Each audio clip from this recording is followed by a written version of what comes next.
नमस्कार दोस्तों, कैसे हैं आप लोग। उम्मीद करता हूं सबके स्वस्थ होंगे, मस्त होंगे और अच्छे होंगे। मैं हूं दुर्गेश डीके, आपका फ्रेंड। दोस्तों, इस समय हम अपना शानदार छोटा सीरीज चला रहे हैं हिस्ट्री डेली 1 क्वेश्चन, जो कि आपके एग्जाम के दृष्टिकोण से काफ़ी इंपॉर्टेंट है।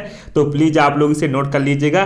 दोस्तों, ये बहुत ही शानदार क्वेश्चन होने वाला है। दोस्तों, इसका कैप्शन क्या है? तबाही 2023 एग्जाम क्रैक। 2023 सिर्फ आपका होने वाला है। आप 2023 को इस साल फोड़ रहे हैं। दोस्तों, क्वेश्चन क्या है आपका? क्वेश्चन आप अपने स्क्रीन पर देख रहे हैं।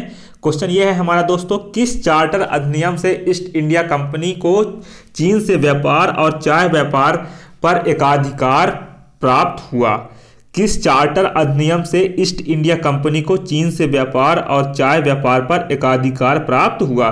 तो आपका चार्टर अधिनियम 1813 करेक्ट आंसर है। दोस्तों, आप लोग यहां तक इसे नोट कर लीजिए, अच्छे से देख लीजिएगा। तो किस चार्टर अधिनियम से ईस्ट इंडिया कंपनी को चीन से व्यापार और चाय व्यापार पर एकाधिकार प्राप्त हुआ था? तो आपका ऑप्शन नंबर 2 चार्टर अधिनियम। दोस्तों, अब 1813 चार्टर अधिनियम, अब हम इस पर चर्चा कर लेते हैं।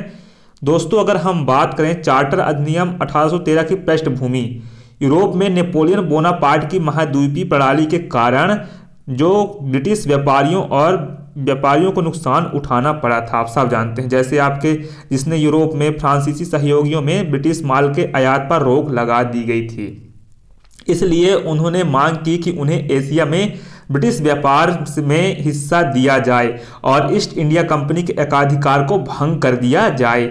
इस पर कंपनी ने आपत्ति जताई थी। अंत में ब्रिटिश व्यापारियों को 1813 के चार्टर अधिनियम के तहत सख्त लाइसेंस प्रणाली के तहत भारत में व्यापार करने की अनुमति दी गई।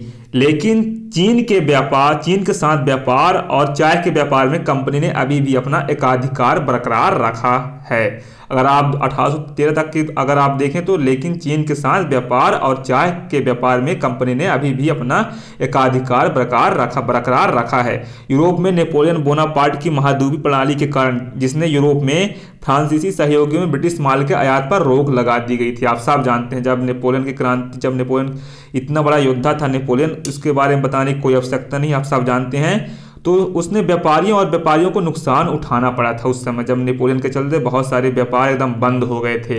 देश में तो चलता था व्यापार एक दूसरे देशों की सहायता के लिए, लेकिन इसलिए उन्होंने मांग की कि उन्हें एशिया में ब्रिटिश व्यापार में हिस्सा दिया जाए और ईस्ट इंडिया कंपनी के एकाधिकार को भंग कर दिया जाए। इस पर कंपनी ने आपत्ति जताई थी।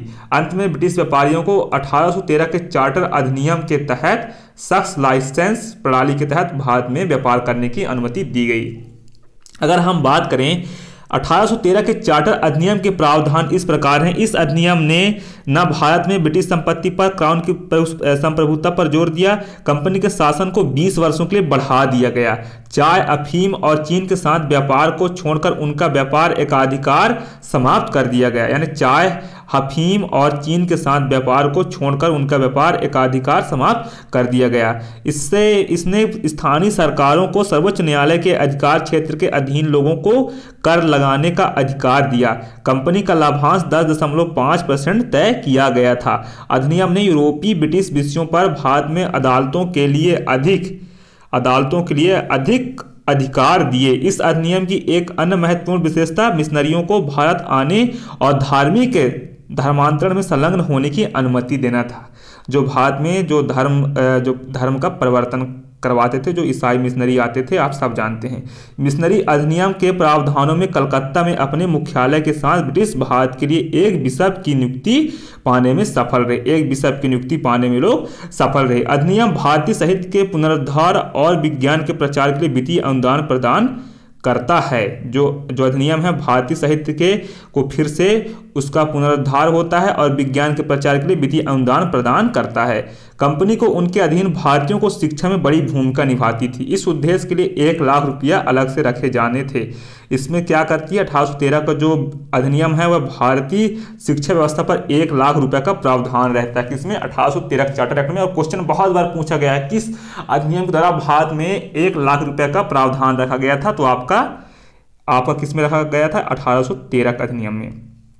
दोस्तों, अगर हम बात करें 1793 रेगुलेटिंग एक्ट में कंपनी को अगले 20 वर्ष मतलब 1793 तक विदेशों में व्यापार करने की मिली हुई अनुमति खत्म होने वाली थी। अतः कंपनी के अधिकारों को अगले 20 वर्षों तक बढ़ने के लिए 1793 ब्रिटिश संसद द्वारा चार्टर एक्ट 1793 पारित किया गया, जिसके कंपनी अलग को व्यापार और वाणिज्य के अधिकारों को साथ साथ भारत के लिए बड़े क्षेत्र पर प्रशासन करने का अधिकार भी दे दिया गया था। फिर आपका 1813 का जो चार्टर एक्ट था उसको अगले 20 वर्ष के यानी कि 1813 में पुनः भारतीय कंपनी और व्यापार को शासन को नवीनीकरण किया गया, जो कि 1813 के पारित किया गया था, आप सब जानते हैं। फिर आपका 1813 में क्या होता है, 1813 का जो चार्टर एक्ट होता है, इस अधिनियम में ब्रिटिश भारत के केंद्रीकरण की दिशा में एक निर्णायक कदम था। इसने बंगाल के गवर्नर जनरल को भारत का गवर्नर जनरल बना दिया, जिसमें सभी नागरिक और सैन्य शक्तियां भी निहित थी। 1853 का जो चार्टर एक्ट था, ईस्ट इंडिया कंपनी को क्राउन के प्रति निष्ठा बनाए रखने को दिया गया था। आप सब जानते हैं 1853 का जो चार्टर एक्ट था वो बहुत ही महत्वपूर्ण था। दोस्तों जब हम आपको 1817 जब हम इसका सिलसिला जारी करेंगे तो आपको इस पर चर्चा जरूर बताएंगे। तो आपको हम 1793 भी बताएंगे, 1833 भी बताएंगे, 1853 का भी बताएंगे। आपको ये सिलसिला हमारा जारी रहेगा, क्योंकि अभी आपका एग्जाम बहुत जल्द ही होने वाला है। तो हमने सोचा 1813 का आपका इंपॉर्टेंट है, तो इसलिए आप लोग इसे अच्छे से नोट कर लीजिएगा।